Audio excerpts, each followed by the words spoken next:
Hi there and welcome back to my channel. My name is Emma for those of you who don't know me, and for those of you who have had the pleasure of meeting me either online or in real life, welcome back. I hope that this video is helpful in whatever way you need it to be helpful. I hope it applies to your situation. Alright, let us get into the video without further ado. And before we go in, let me just say that I've been freestyling my videos.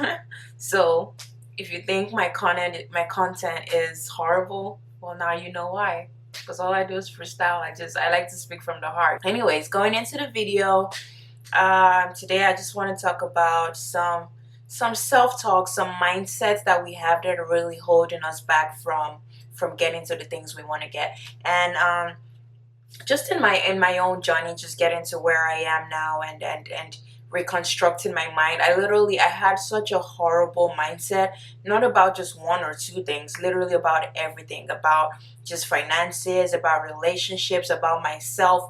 I had the worst mindset ever. You know how sometimes people only have like wrong thoughts when it comes to certain things, but they have the right idea in other things, like maybe someone who is financially potent or has financial prowess might just suck at relationships, and vice versa. That was not the case for me. I sucked at everything. I was horrible at life in general. Like, I was doing life all wrong. So, just hitting rock bottom, I was like, something needs to change. Clearly whatever I'm doing it's not working. And I don't necessarily, I can't pinpoint where I got this mindsets from, the wrong ones I'm referring to. Like, I don't know if it came from family, if it came from high school, just friends. I have no idea where it came from, but I knew it was embedded in me, and I knew something needed to change. So I started to do the work and to unfold and uncover just the wrong self-talks and wrong mindsets that were holding me back. And so I'm just going to talk about them. So just personality wise, or person wise, just for my person, I used to tell myself that just me being an introvert and me being really quiet meant that I couldn't actually go out there and do the things that I wanted to do and do the things that God wanted me to do, just in terms of being creative and just doing my own work and stuff like that. I always told myself I wouldn't be able to speak in public, and I would just give myself all these shortcomings, so to speak, about just my personality. I'm like, you're introverted, there's nowhere you can go out and do all these things. That was one. And so I had to deconstruct that and be like, yeah, you're introverted, but there are a lot of other introverted people who I thrive in public spaces. I know I thrive in just in group settings and things like that. I could name a couple of them. I had to actually go out there and find them myself. And by go out there, I just mean look on YouTube and look on the internet and find them, to prove to myself that my introversion was not a disability, right? So I had to just find those people, and I was like, look at these people. They're just like you, and you're doing the things that you're aspiring to do. So you got this. And saying that, I don't want us to think that the fact that I don't want us saying that, I don't want you thinking you can only do things when you find other people who have done them. Because sometimes if you can't find someone who has done the thing you're seeking to do, then it might just mean you're supposed to be the pioneer of that thing. So when I say I did that, it was just a way of me boosting my confidence. It wasn't necessarily me saying, even if I didn't find other introverts who were doing the things I wanted to do, I still would have gone after it and pioneered it, just to prove to myself um, that I could do what God had called me to do, basically. All right, so that was just one. And then another one, person wise, was more I told myself that I was damaged goods, which even the damaged goods one was like a vicious cycle, because I would do like crazy stupid stuff, just things that were damaging to my mental health, my physical health, all those things. I would binge eat, I would sleep for hours on end, I was lazy. Oh my God, I was so, some things don't change, even till now. Sometimes I don't want to move a finger, but but I found a way to be constructive and productive even through it all right. And so I was also depressed, which made me feel like damaged goods. And so I would tell myself I'm damaged goods because I let me break it down. I did things that made me damaged goods, and then I would tell myself I was damaged goods. I wouldn't tell myself I was damaged goods because of these things. I would just say, oh, you're damaged goods. And then it was a vicious cycle where I would binge eat. Let me stick to one example. I would binge eat, right? And then I would hate myself for binge eating.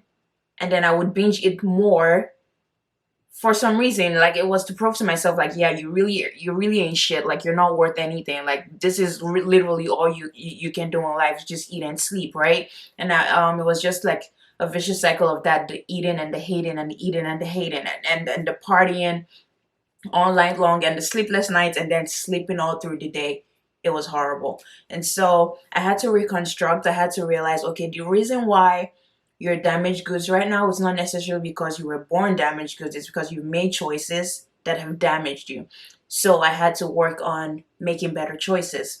I had to work on just changing my self-talk and things like that. And I'm like, and then I stopped using just the whole like damaged goods when speaking to myself, even when I was still damaged, because I'm like, you are right now, but you're working towards whatever, so, and so, and your choices are changing. And as your choices are changing, you're becoming a better person. And then I started speaking positively into my life and hanging out with people who would speak positively into my life as well. Because whether we like it or not, whether we want to believe it or not, our environment affects how we feel about ourselves. So I know we like to just be like, oh, I don't care what this person says and I don't care what, and you shouldn't. But the truth is, if these people are your close family and friends and you keep hearing it over and over and over again, the way the subconscious works is it doesn't care what the conscious necessarily believes, it just internalizes what is reinforced into it over and over and over again. So if there are people in your life that are constantly speaking negatively into your life, then whether or not you want to believe it, whether or not you think you can still thrive in that environment, it's just going to be harder. It's like planting a flower in a field of thorns. That flower has the desire, it has what it takes to bloom, because that's what it is. It's a flower, it's going to bloom, but because of the thorns around it, it's less likely to bloom, it's more likely to die, right? So just trying to control my environment and stuff like that was definitely very crucial and beneficial for me. Another thing I used to tell myself was that I sucked at relationships, and that I would never find like a loving partner and stuff like that. I used to just tell myself, I used to be part of the men ain't shit band, but that has long changed. I now love and appreciate men for who they are and for what they have to offer, which is, a lot of things: leadership, protection, provision. Men are just awesome creatures. I don't know how I never knew this before now, but yeah.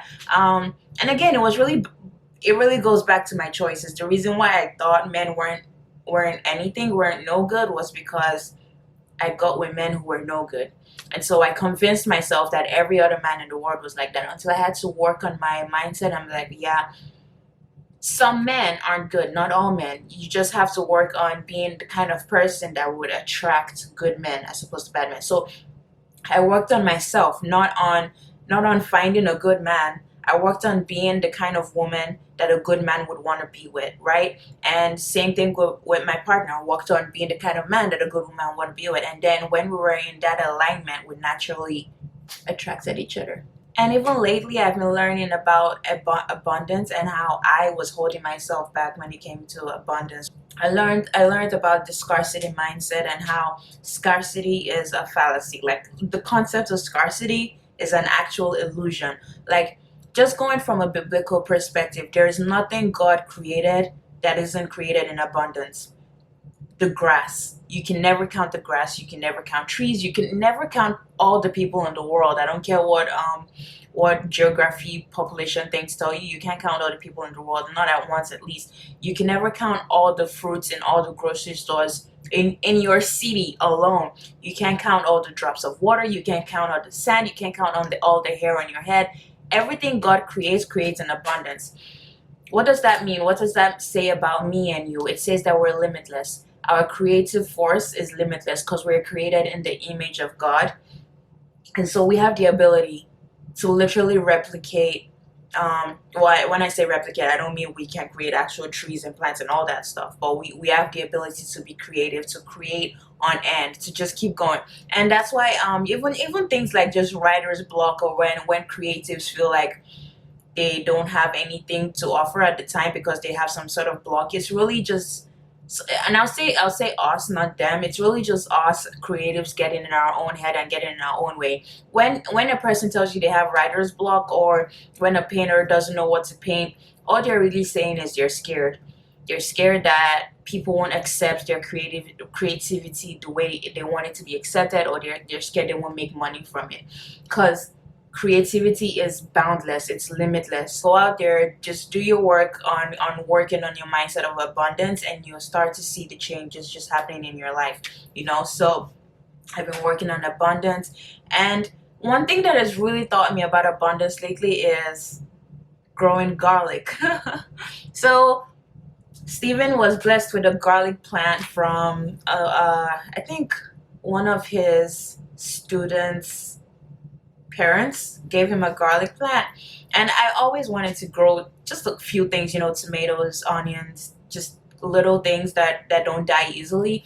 And so it was nice when this lady gave us a garlic plant. It was like a good chance to actually um, work on my gardening skills and my growing skills and whatnot, right? And so the garlic bloomed, which honestly I'm surprised it bloomed, because after like the first 2 or 3 days, for some reason I thought garlic grows on the outside. I didn't realize it grew under the soil. So I'm looking at this plant and I don't see any freaking thing. I'm like, yo, well, it's dead. What's new? I kill everything when it comes to plants. I kill the flowers, I kill everything I've ever tried to grow. So I'm like, yeah, well, goodbye, I guess. And then just like literally a month or two later, for some reason I'm like, you know what, let me check out this plant, let me see what's going on with it. I go there and I'm like, I don't see anything, but let me, for some reason, I guess it was most likely the spirit of God, I uprooted it. Like I uprooted it and I wasn't expecting anything. I was just probably expecting to trash it, and lo and behold, there's a whole garlic bulb thing at the end. I'm like, this thing was growing under the earth all this time and I didn't even know. And so it got me very excited. I got to cook with my first homegrown garlic. It was the best thing ever, even though I didn't put a lot of work into growing the garlic. And here's the lesson on abundance. I got this one garlic bulb, right? It had like 4 or 5 of the clove things. I planted one already. I planted one and then I used the other to cook. And then when that one grows, it's going to give me more. So you see how abundance works? It's a never ending cycle. I'm planting this with this one clove. When it grows to give me more, I'm going to cook with the rest. I'm going to plant some more. It grows to give me more. I'm going to cook with the rest. I'm going to plant some more. That is how our finances are supposed to look. We're supposed to create wealth, use part of the wealth to grow more wealth, use the others for enjoyment. When that one grows, take it, enjoy it, use the rest to grow more wealth. Does that make sense? Is that tracking? So yeah, that was a gem when God put that in my heart. I was like, yo, you dope. God is dope. You ever heard of that brand? God is dope. God is dope. I forgot to mention this when recording the video on my camera, but if only you think about it, just look at when it comes to abundance. On the flip side, look at things like laundry and just cleaning the house. It never ends. Like there's always laundry to do. I don't know how it happens, but like there's always a lot of laundry to do. It's like I don't even wear 5 clothes in a day, but somehow I have like 2 million gazillion laundries to get done by the next day. There's abundance all over us, the good, the bad, the ugly. It's all there in abundance. You just get to choose what you focus on, and your focus grows.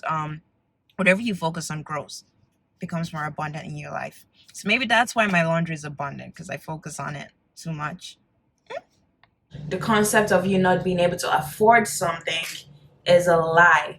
Um, so now instead of looking at something and being like, I can't afford it, I either say I can afford it, but I'm choosing to spend my money somewhere else, or I'm excited to see how I come up with the money to actually go after this, to actually purchase this thing if it's something I want really bad. And when you look at it, more often than not, you actually can afford it. Because think about it, say you need, I don't know, 50 to 100 bucks for your nails, but you also want to get food. So in that instance, if that's all the money you have, you can afford it, but you're choosing to spend that money somewhere else.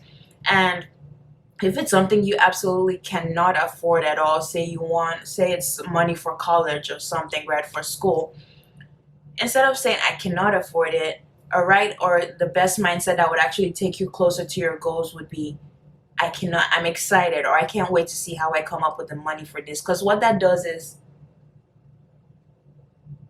it puts you in a mind frame or in a mindset where you're like, yeah, I'm gonna get that. I'm gonna figure out a way to get that. And the process of getting that, the process of getting the money to get that, it's gonna be fun. It's gonna be a good time.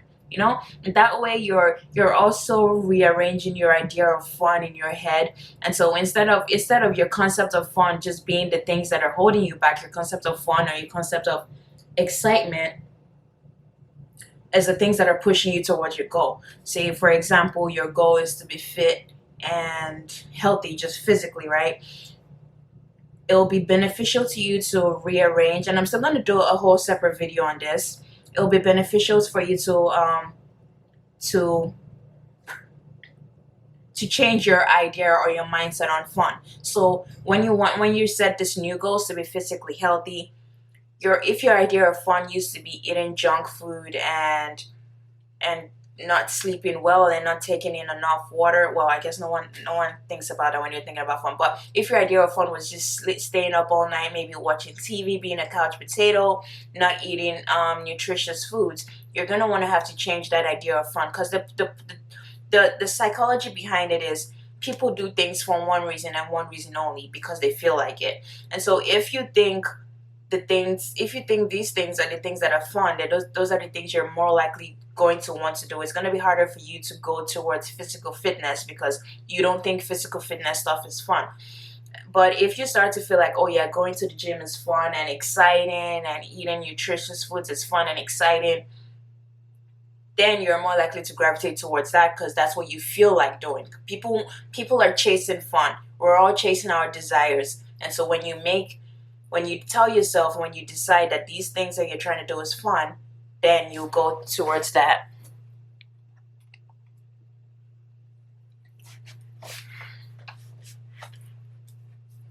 And I've seen it work in my life as well. Just recently, because I've been working on my mindset, just mindset shift around food and stuff like that.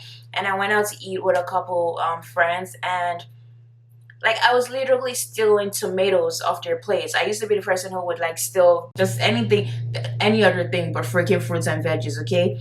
But that was what was fun for me. The other day, I took a watermelon and a mango, and I just went on a walk, and I was happy eating fruits and veggies, right? And the whole thing was rearranged or redefined my concept of fun. And so instead of prioritizing, or instead of telling myself that fun foods are the junk food, I tell myself that the fun foods are the ones that are healthy for me, because they energize me and, just make me feel good, make me happy, right? So redefining your concept of fun, because your concept of fun is also a mindset that might be holding you back, just sleeping and procrastinating, which I should not be talking about procrastination, because Lord knows I struggle with that. But you get the point. I'm working on it, okay? All right. I hope this was helpful. Those are just some ways that your mindsets could be holding you back. So just think about it. Think about um, this obviously isn't an exhaustive list. There are very many mindsets that could be holding you back. So leave it in the comment section, even kind of mindsets that you think are holding you back, and how you plan to change them, what you plan to do about them, and the kind of mindset shift that could help you move towards your desires and towards your goal. And don't forget to like and subscribe if you enjoyed my video. Even if you think it's crappy, feel free to dislike. I'm not that sensitive. I'm not gonna get hurt.